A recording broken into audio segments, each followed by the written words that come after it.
Iepriekšējā video mēs parādījām, kā mājas apstākļos var izņemt vērtni. Varbūt tagad tu parādīsi, kā var samainīt gumijas.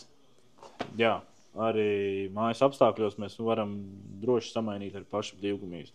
Šeit mēs redzam situāciju, ka varamā daļa jau ir izcelt ārā un nolikta guļus, ko mājas apstākļos var nolikt uz pufiem, uz krēsliem, uz galda, vēl kaut kā. Jā. Šeit mums ir ērti steķi, jā, ko var izmanto mūsu montieri.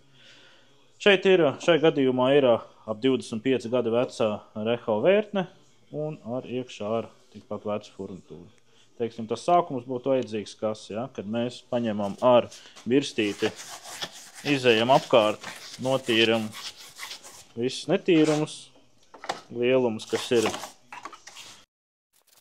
Tālāk var izmantot mājās parasto puteksūcē, mums ir šāds mobilais puteksūcējs. Sasūcam visu lieko, lai ņemot ārā gumiju neiekrīt ar risē iekšā.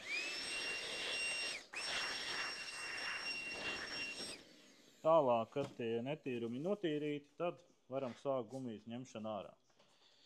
Gumijai parasti savienojums ir augšpusē, arī kā šeit mēs redzam. Ja? Tad sākam no augšpuses, vienkārši ar spēku raujam ārā.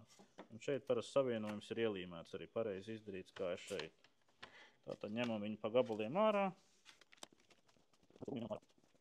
Viss, un vecā gumija mums ir ārā.